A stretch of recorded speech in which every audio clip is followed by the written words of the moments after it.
Jews from all over Ukraine are thoroughly getting ready for Passover, or Pesach, a holiday that symbolizes liberation of the people of Israel from the Egyptian. The laws of kashrut are very strict, so every detail matters.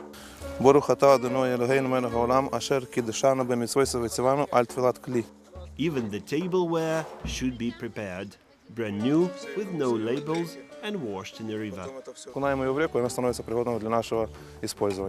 Everything has to be ideally clean, from kitchenware to tables that are carefully wrapped up in plastic.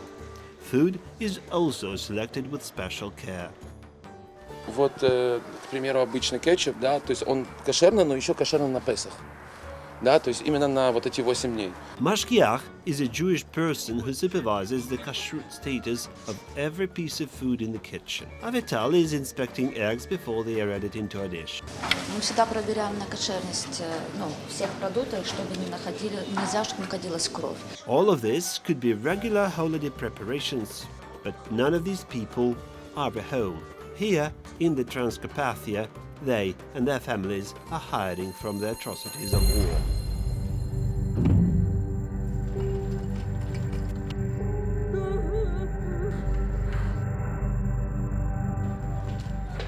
Yes, Miss Mariupol. Yevhen Blachman is now enjoying the sun, spring weather and fresh air. But only a few weeks ago he couldn't even dream about it. После первых бомбежек в Мариуполе пострадала супруга, получила осколочные ранения в обе ноги. Yevgeny's wife was injured on the 1st of March, when the country out of their multi-storied building was generously sown with Russian artillery shells. Мы были как раз дома, супруга с собакой гуляла. Сын потом выскочил на улицу, нашел мать, побежал в больницу, в скорую помощь, попросил помощи, и приехали солдаты, приехала медицина, ее забрали, прооперировали сразу. But the woman didn't stay long at the hospital. The doctors did all they could and sent her back home. Мы ее забрали с больницы, потому что начали бомбить именно больничные корпуса, и 6-го разбомбили больницу. Много людей вывозили, то есть врачи просили всех, у кого есть возможность, покинуть территорию больницы и чисто уже консультативно то ли приезжать, то ли как-то общаться, чтобы помочь людям. Доброго дня. Доброго дня. Прошу. Hennady Goodharts brings us inside a synagogue in the oldest district of Kyiv, Podil. Це головна зала найстарішої головної синагоги Києва. Тут в мирний час відбуваються регулярні молитви, молитви на свята, молитви на шабат. But now this hall is empty. Most of the flock who used to come here with their families ended up having to evacuate. В цій шафі, я так відкрию, трошки привідкрию, зберігаються сувої тори. Це найголовніша центральна частина синагоги, це дає можливість нам молитись. Сувої ці, вони літера в літеру повторюють ту тору, яку отримав Моше, наш вчитель Моше Моїсей. Jewish man can only pray and read the Torah when there is a minyan. Мін'ян – це такий собі кворум з не менше, ніж 10 повнолітніх євреїв. These days, even when they do manage to gather a minyan, the Jews choose to pray at the yeshiva, a religious school where men learn texts from the Torah from morning till night. Зараз, коли багато людей в евакуації, нам вистачає і легше організуватися в невеликому просторі, тому ми молимось в єшиві. Jewish people, like no one else, know what it's like to be forced out from their own land, when people get killed only for who they were born. Thus, only for their national identity, the Nazis executed Jewish people during World War II. Inhuman war crimes the Nazis committed were condemned by the whole free world. Archive footage from concentration camps is too similar to the footage from Irpin, Bucha, Hostomel, or Borodyanka today, in the 21st century. People with their hands tied behind their backs, executed in basements. as well as the pictures of the mass graves that the Ukrainians had to dig out in 2022 under the Russian occupation, are way too similar to the chronicles of Babyn Yar back in 1941.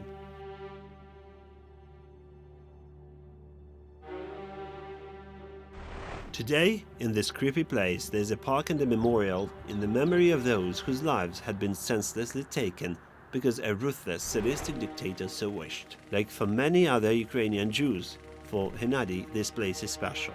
His family lost their loved ones here too. З дитинства мене сюди приводили і розповідали, як сюди не можна було приходити, як забороняли приходити, але ми все одно приходили. The parallels of how the Nazis acted back then and how the Russians act nowadays are obvious. To understand that, one doesn't have to be a history scholar.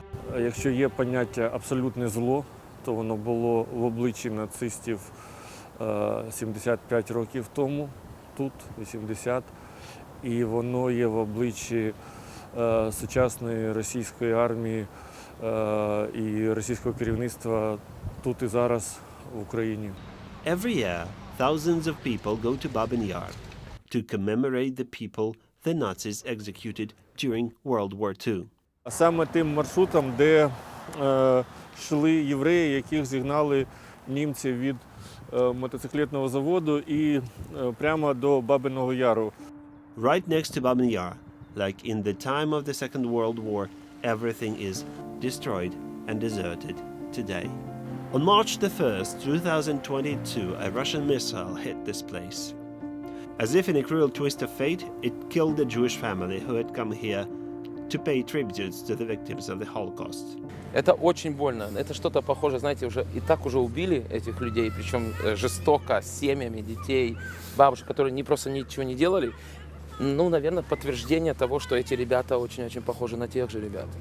The camp that has now moved to a safe place in the Transcarpathia used to be located in the outskirts of Kiev, near the city of Irpin. The people who are now here, at the other end of the country, getting ready for the holiday of freedom, know what the occupation looked like. They know it from their own experience. Ви бачите, що то, що коїться в Україні, і скільки людей закатованих було, і вбитих, і це нацизм. When the Kremlin is accusing just about everyone living in Ukraine of being Nazis, to them it sounds especially cynical. Сносили жилые кварталы, не обращая внимания, что там нет никакой техники военной, тупо расстреливали жилые кварталы. Jews, like the rest of the Ukrainians of other nationalities, took arms to protect their country from Russian occupiers. All along the front lines, from the north to the south, from the west to the east. Каждый себя считает полноценным гражданином Украины. И русские освободители, не понимая, сами себя освобождают, ну, как бы то ни было, не просто убивают, они истребляют народ.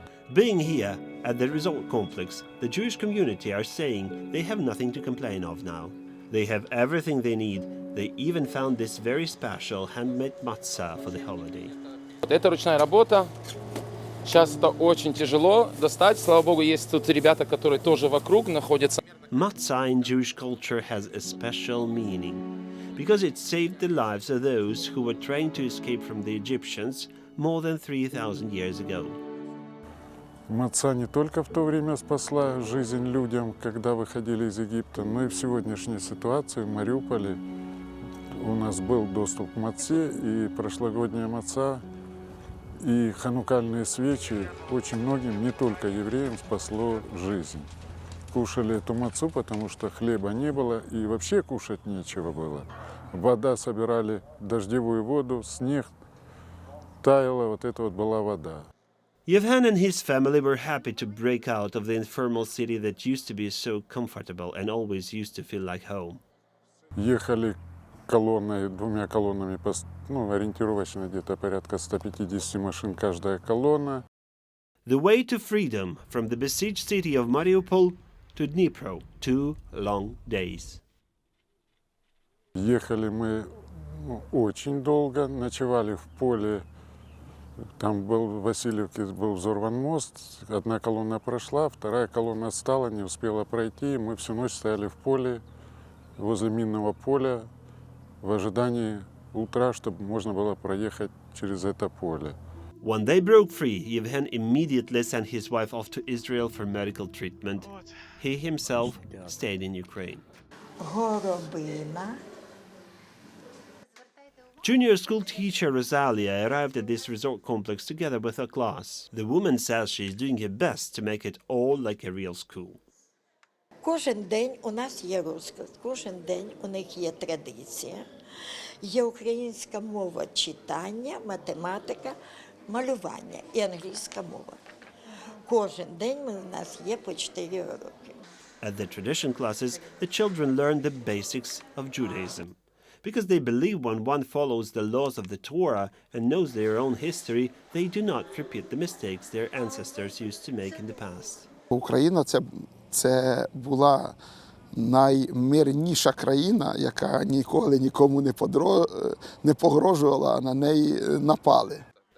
Just like a few millennia ago, Jewish people managed to break free from Egypt. Now Ukraine is trying to break free from Russia. У кожного є свій Єгипет. Да? У євреїв Єгипет був вже 3330 з гаком років тому назад, 34. 3334 роки тому назад. А України він зараз, бачите. Україна 30 років тому освободилася, але, бачите, фараон побіг доганяти. But the empire of the Russian pharaoh will collapse. People of the Jewish community believe. Just like the empire of the Egyptian pharaoh collapsed long ago. Because only those can succeed who are on the side of the truth. So far, the Jews haven't heard anything from the Russians apart from the lies about Nazis in Ukraine. Я, наприклад, тако ходжу по Києву вже 20 років. Один раз за 20 років на мені хтось щось крикнув. Я думаю, що в Парижі набагато євреїв ходити вдягненому по-єврейськи набагато складніше, чим ходити в Києві. At the minute, the entire Jewish community are only dreaming to go back home as soon as possible. Though thus far, these are only dreams. Обстрел Мариуполя не прекращается. И надежда, что завтра будет куда вернуться, с каждым днем все меньше и меньше. But they want to build everything from scratch, even better, and they believe this dream is sure to come true.